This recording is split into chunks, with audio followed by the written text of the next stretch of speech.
रोज का वचन। रोज के वचन में आपका स्वागत है। दिन 91। यहोवा ने मूसा से कहा, एलियाजर याजक और मंडली के पितरों के घरानों के मुख्य मुख्य पुरुषों को साथ लेकर तू लूट के मनुष्यों और पशुओं की गिनती कर।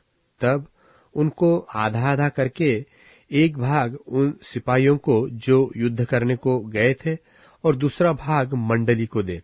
फिर जो सिपाही युद्ध करने को गए थे उनके आधे में से यहोवा के लिए क्या मनुष्य, क्या बैल, क्या गाय, क्या गधे, क्या भेड़ बकरियां 500 के पीछे एक को कर मानकर ले और यहोवा की भेंट करके एलियाजर याजक को दे दे। फिर इस्राएलियों के आधे में से क्या मनुष्य, क्या गाय बैल, क्या गधे, क्या भेड़ बकरियां, क्या किसी प्रकार का पशु हो 50 के पीछे एक लेकर यहोवा के निवास की रखवाली करने वाले लेवियों को दे दे। यहोवा की इस आज्ञा के अनुसार जो उसने मूसा को दी, मूसा और एलियाजर याजक ने किया। और जो वस्तुएं सेना के पुरुष ने अपने अपने लिए लूट ली थी, उनसे अधिक की लूट यह थी, अर्थात 6,75,000 भेड़ बकरियां, 72,000 गाय बैल, 61,000 गधे, और मनुष्यों में से जिन स्त्रियों ने पुरुषों का मुंह नहीं देखा था वह 32,000 थी। और इनका आधा अर्थात उनका भाग जो युद्ध करने को गए थे, उनमें भेड़ बकरियां 3,37,500, जिनमें से 750 भेड़ बकरियां यहोवा का कर ठहरी, और गाय बैल 36,000, जिनमें से 72 यहोवा का कर ठहरे, और गधे 3,500, जिनमें से 61 यहोवा का कर ठहरे, और मनुष्य 16,000, जिनमें से 32 प्राणी यहोवा का कर ठहरे। इस कर को जो यहोवा की भेंट थी, मूसा ने यहोवा की आज्ञा के अनुसार एलियाजर याजक को दिया। और इस्राएलियों की मंडली का आधा 3,33,000 भेड़ बकरियां, 36,000 गाय बैल, 30,500 गधे और 16,000 मनुष्य हुए। इस आधे में से जिसे मूसा ने युद्ध करने वाले पुरुषों के पास से अलग किया था, यहोवा की आज्ञा के अनुसार मूसा ने क्या मनुष्य, क्या पशु 50 पीछे एक लेकर यहोवा के निवास की रखवाली करने वाले लेवियों को दे दिया। तब सहस्त्रपति, शतपति आदि जो सरदार सेना के हजारों के ऊपर नियुक्त थे, वे मूसा के पास आकर कहने लगे, जो सिपाही हमारे अधीन थे उनकी तेरे दासों ने गिनती ली और उनमें से एक भी नहीं घटा। इसलिए पायजेब, कड़े, मुंदरिया, बालिया, बाजूबंद, सोने के जो गहने जिसने पाया है, उनको हम यहोवा के सामने अपने प्राणों के निमित्त प्रायश्चित करने को यहोवा की भेंट करने के लिए लाए हैं। तब मूसा और एलियाजर याजक ने उनसे वे सब सोने के नक्काशीदार गहने ले लिए, और सहस्त्रपतियों और शतपतियों ने जो भेंट का सोना यहोवा की भेंट करके दिया, वह सब का सब 16,750 शेकेल था। योद्धाओं ने तो अपने अपने लिए लूट ले ली थी। यह सोना मूसा और एलियाजर याजक ने सहस्त्रपतियों और शतपतियों से लेकर मिलाप वाले तंबू में पहुंचा दिया कि इस्राएलियों के लिए यहोवा के सामने स्मरण दिलाने वाली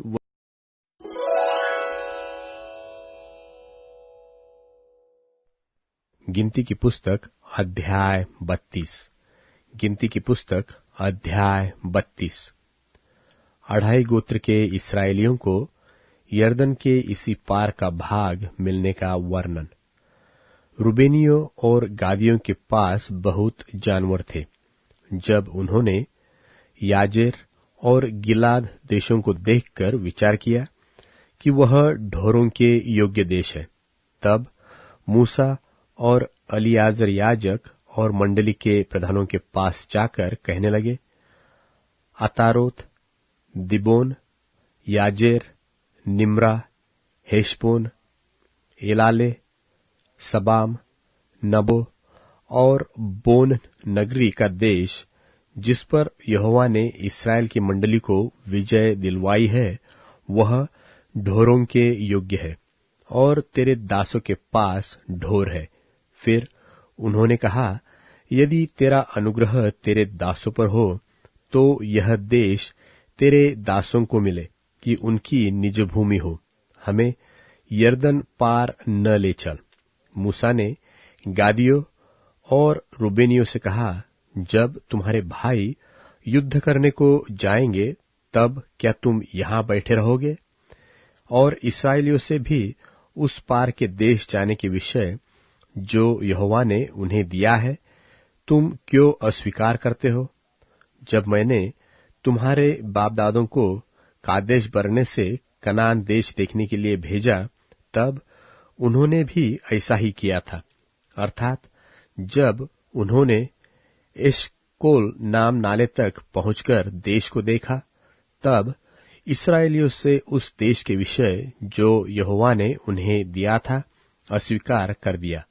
इसलिए उस समय यहोवा ने कोप करके यह शपथ खाई कि निसंदेह जो मनुष्य मिस्र से निकल आए हैं, उनमें से जितने 20 वर्ष के व उससे अधिक अवस्था के हैं, वे उस देश को देखने न पाएंगे, जिसे देने की शपथ मैंने इब्राहिम, इसहाक और याकूब से खाई है, क्योंकि वे मेरे पीछे पूरी रीति से नहीं हो लिए। परंतु यपुन्ने कंजी का पुत्र कालेब और नून का पुत्र यहोशू, ये दोनों जो मेरे पीछे पूरी रीति से हो लिए हैं, तो उसे देखने पाएंगे। सो यहोवा का कोप इस्राएलियों पर भड़का, और जब तक उस पीढ़ी के सब लोगों का अंत न हुआ जिन्होंने यहोवा के प्रति बुरा किया था, तब तक अर्थात 40 वर्ष तक वह उन्हें जंगल में मारे मारे फिराता रहा। और सुनो, तुम लोग उन पापियों के बच्चे होकर इसीलिए अपने बाप दादों के स्थान पर प्रकट हुए हो कि इस्राएल के विरुद्ध यहोवा से भड़के हुए कोप को और भी भड़काओ। यदि तुम उसके पीछे चलने से फिर जाओ तो वह फिर हम सबों को जंगल में छोड़ देगा। इस प्रकार तुम इन सारे लोगों का नाश कराओगे। तब उन्होंने मूसा के और निकट आकर कहा, हम अपने ढोरों के लिए यही भेड़शाले बनाएंगे और अपने बाल बच्चों के लिए यही नगर बसाएंगे। परंतु आप इस्राएलियों के आगे आगे हथियारबंद तब तक चलेंगे जब तक उनको उनके स्थान में न पहुंचा दे। परंतु हमारे बाल बच्चे इस देश के निवासियों के डर से गढ़वाले नगरों में रहेंगे। परंतु जब तक इस्राएली अपने अपने भाग के अधिकारी न हो, तब तक हम अपने घरों को न लौटेंगे। हम उनके साथ यरदन पार व कहीं आगे अपना भाग न लेंगे, क्योंकि हमारा भाग यरदन के इसी पार पूरब की ओर मिला है। तब मूसा ने उनसे कहा, यदि तुम ऐसा करो, अर्थात यदि तुम यहोवा के आगे आगे युद्ध करने को हथियार बांधो और हर एक हथियारबंद यरदन के पार तब तक चले जब तक यहोवा अपने आगे से अपने शत्रुओं को न निकाले और देश यहोवा के वश में न आए, तो उसके पीछे तुम यहां लौटोगे और यहोवा के और इस्राएल के विषय निर्दोष ठहरोगे, और यह देश यहोवा के प्रति तुम्हारी निज भूमि ठहरेगा। और यदि तुम ऐसा न करो तो यहोवा के विरुद्ध पापी ठहरोगे, और जान रखो कि तुमको तुम्हारा पाप लगेगा। तुम अपने बाल बच्चों के लिए नगर बसाओ और अपनी भेड़ बकरियों के लिए भेड़शाले बनाओ, और जो तुम्हारे मुंह से निकलता है वही करो। तब गादियों और रूबेनियों ने मूसा से कहा, अपने प्रभु की आज्ञा के अनुसार तेरे दास करेंगे। हमारे बाल बच्चे, स्त्रियां, भेड़ बकरी आदि सब पशु तो यही गिलाद के नगरों में रहेंगे। परंतु अपने प्रभु के कहे के अनुसार तेरे दास सब के सब युद्ध के लिए हथियारबंद यहोवा के आगे आगे लड़ने को पार जाएंगे।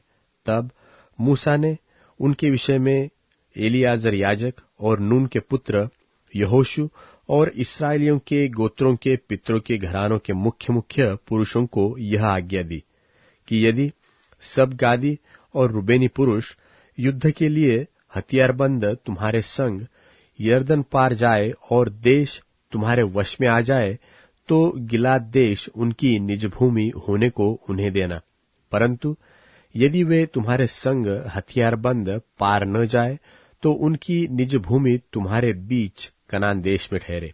तब गादी और रूबेनी बोल उठे, यहोवा ने जैसा तेरे दासों से कहलवाया है वैसा ही हम करेंगे। हम हथियारबंद यहोवा के आगे आगे उस पार कनान देश में जाएंगे, परंतु हमारी निज भूमि यरदन के इसी पार रहे। तब मूसा ने गादियों और रूबेनियों को और यूसुफ के पुत्र मनश्शे के आधे गोत्रियों को एमोरियों के राजा सिहोन और बाशान के राजा ओग दोनों के राज्यों का देश, नगरों और उसके आसपास की भूमि समेत दे दिया। तब गादियों ने दिबोन, अतारोत, अरोएर, अत्रोत, शोपान, याजेर, योगबहा, बेतनिम्रा और बेथारान नाम नगरों को दृढ़ किया और उनमें भेड़ बकरियों के लिए भेड़शाले बनाए। और रूबेनियों ने हेशबोन, एलाले और किर्यातैम को फिर नबो और बालमोन के नाम बदलकर उनको और सिब्मा को दृढ़ किया, और उन्होंने अपने दृढ़ किए हुए नगरों के और नाम रखे। और मनश्शे के पुत्र माकीर के वंशवालों ने गिलाद देश में जाकर उसे ले लिया, और जो एमोरी उसमें रहते थे उनको निकाल दिया। तब मूसा ने मनश्शे के पुत्र माकीर के वंश को गिलाद दे दिया, और वे उसमें रहने लगे। और मनश्शे याईर ने जाकर गिलाद की कितनी बस्तियां ले ली और उनके नाम हब्योत्याईर रखे। और नोबह ने जाकर गांव समेत कनात को ले लिया और उसका नाम अपने नाम पर नोबह रखा।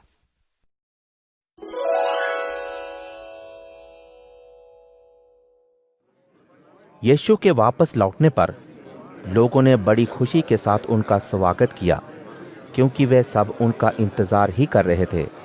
तभी याईर नाम एक व्यक्ति वहां आ पहुंचा। वह एक आराधनालय का प्रबंधक था।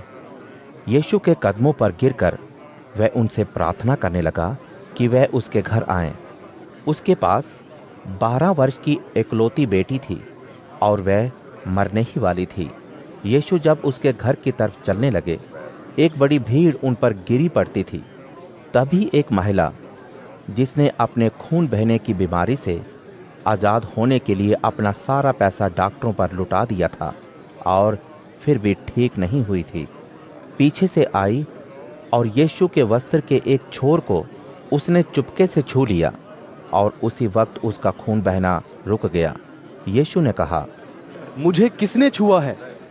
जब हर व्यक्ति इनकार करने लगा, तभी पतरस और उसके साथियों ने यीशु से कहा, स्वामी जी, लोग भीड़ लगाए हुए हैं और आपके ऊपर गिरे पड़ रहे हैं, और आप पूछ रहे हैं कि किसने आपको छुआ? यीशु ने उत्तर दिया, किसी ने तो मुझे छुआ है, क्योंकि मेरे भीतर से शक्ति निकलने का एहसास मुझे हुआ है। जब उस महिला ने देखा कि मैं छिप नहीं सकती, तब घबराती हुई आई और उनके पांव पर गिरते हुए उसने बताया कि यीशु को उसने क्यों छुआ था, और तुरंत अच्छी हो गई थी। यीशु ने उससे कहा, बेटी, तुम्हारे विश्वास ने तुम्हें ठीक कर दिया है, खुशी से जाओ। इसी दौरान किसी ने आराधनालय के प्रबंधक के यहाँ से आकर खबर दी कि उसकी बीमार बेटी मर चुकी है और यीशु को तकलीफ उठाने की जरूरत नहीं है। यीशु ने यह सुनकर उत्तर दिया, डरो मत, केवल भरोसा रखो और वो जी उठेगी। प्रबंधक के घर आकर यीशु ने पतरस, यूहन्ना, याकूब और लड़की के माता पिता को छोड़ किसी और को अपने साथ अंदर नहीं आने दिया। सब लोग वहां रो पीट रहे थे, लेकिन यीशु ने कहा, मत रो, वो मरी नहीं है, सो रही है। यीशु की बात सुनकर वे हंसने लगे, क्योंकि वह मर चुकी थी। यीशु ने लड़की के हाथ पकड़कर उठाते हुए कहा, हे लड़की, उठो। तब लड़की की जान उसमें वापस आ गई और वह उठकर बैठ गई। यीशु ने उनके माता पिता से उसे कुछ खाने को देने के लिए कहा। लड़की के माता पिता आश्चर्य से भर गए, लेकिन यीशु ने उन्हें किसी को भी बताने से मना किया।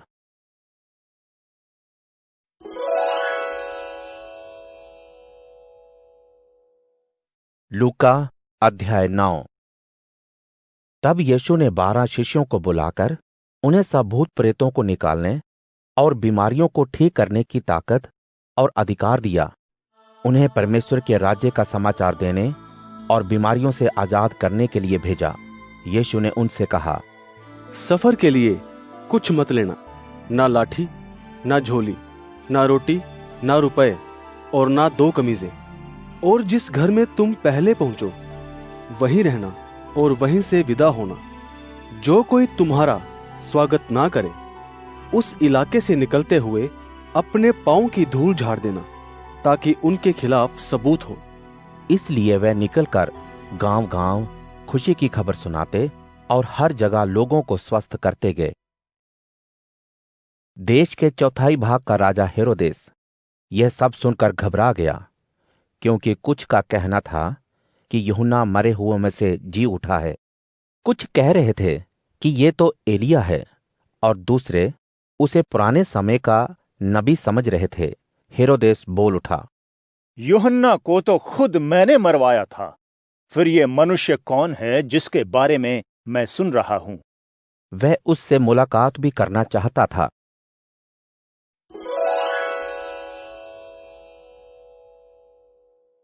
अध्याय 40। मुक्ति प्राप्ति के लिए स्तुतिगान। मैं धैर्य से प्रभु की प्रतीक्षा करता हूं। उसने मेरी ओर ध्यान दिया और मेरी दुहाई सुनी है। प्रभु ने मुझे अंधकूप से, कीच दलदल से ऊपर खींचा है। उसने मेरे पैर चट्टान पर दृढ़ किए हैं, मेरे कदमों को स्थिर किया है। प्रभु परमेश्वर ने मुझे एक नया गीत सिखाया है कि मैं उसको प्रभु की स्तुति में गाऊं। अनेक जन यह देखकर भयभीत होंगे और वे प्रभु पर भरोसा करेंगे। धन्य है वह मनुष्य जो प्रभु पर भरोसा करता है, जो अभिमानियों का मुंह नहीं ताकता, जो झूठ की उपासना नहीं करता। हे प्रभु मेरे परमेश्वर, तूने हमारे प्रति अपने अद्भुत कार्यों और अभिप्रायों में वृद्धि की है। यदि मैं लोगों से उनकी चर्चा करूं, यदि मैं उनके विषय में लोगों को बताऊं, तो मैं बताते बताते थक जाऊंगा, क्योंकि उनकी गिनती नहीं हो सकती। प्रभु तेरे तुल्य कोई नहीं है। तुझे बलि और भेंट की चाह नहीं। तूने मेरे कानों को खोला कि मैं तेरी व्यवस्था का पालन करूं। तुझे अग्नि बलि और पाप बलि की आकांक्षा नहीं। अतः मैंने कहा, देख मैं आ गया हूं। पुस्तक में मेरे विषय में यह लिखा है। हे परमेश्वर, मैं तेरी इच्छा को पूर्ण कर सुखी होता हूं। तेरी व्यवस्था मेरे हृदय में है।